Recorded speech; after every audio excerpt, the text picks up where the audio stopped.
राम राम जी। भोलेनाथ जी द्वारा पार्वती माता जी को तंग करना, पार्वती माता जी की परीक्षा लेना। जब पार्वती माता जी ने पार्वती के रूप में हिमालय और मैना के घर में जन्म लिया तो नारद जी उनके घर में आए। हिमालय जी ने कहा कि हमारी पुत्री का भविष्य बताइए। नारद जी ने बता दिया कि इनके जो पति होंगे उनका वास शमशान में होगा, वो खोपड़ियों का श्रृंगार करते होंगे, अंगों में भस्म लगाते होंगे। इस प्रकार सारे अवगुण नारद जी ने बताए। ये सब सुनकर मैना जी और हिमालय जी बहुत डर गए। उन्होंने कहा इसका कोई उपाय भी बताइए, ऐसे व्यक्ति के हाथ में हम अपनी पुत्री का हाथ कैसे दे देंगे। नारद जी ने कहा सिर्फ एक ही उपाय है कि इनकी शादी भोलेनाथ जी से हो जाए। जो गुणी व्यक्ति होता है उसके पास अवगुण भी गुण का श्रृंगार बन जाते हैं। तो ये सब जो दोष हैं कि उसका कोई गढ़ नहीं रहेगा, वो पर्वतों में रहेगा, वो अंगों में भस्म लगाएगा, बागंबर पहनेगा, तो अगर कोई साधारण व्यक्ति करे तो ये तो दोष हैं। लेकिन वही जब भगवान भोलेनाथ करते हैं अविनाशी अजन्मे में, तो वो उनको एक श्रृंगार के रूप में शोभायमान वस्तुएं बन जाती हैं। ये बात हिमालय पर्वत और मैना जी को रुचिर हो गई, भाग गई। पार्वती जी भी यही चाहती थी, देवता भी यही चाहते थे।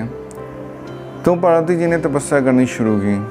ऐसा कहा जाता है कि 1000 वर्ष तक पार्वती जी ने तपस्या की, फिर भोलेनाथ को पति के रूप में प्राप्त किया। तो भोलेनाथ एक दिन तपस्या से प्रसन्न होकर पार्वती जी की परीक्षा लेने के लिए पंडित के रूप में उनके पास गए। उन्होंने कहा कि इतनी सुंदर नारी होकर तुम क्यों भोलेनाथ को प्राप्त करना चाहती हो? उसके पास तो ढंग का घर भी नहीं है, भिक्षा लेकर जीवन यापन करता है।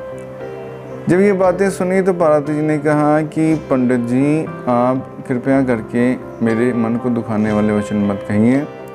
आप जो भी कहते हैं वो शिक्षा ठीक होगी, लेकिन मेरा मन तो भोलेनाथ के चरणों में ही जुड़ा हुआ है, मुझे और कुछ नहीं चाहिए।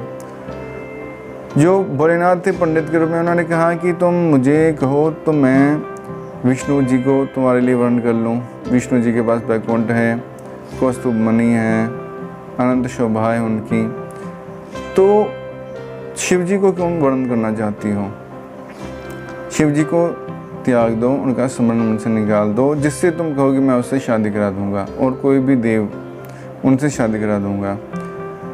तो जब बार बार भोलेनाथ ने पंडित जी के रूप में ये वचन कहे तो एक बात बार बार सुन के पार्वती जी को थोड़ा रोष आ गया।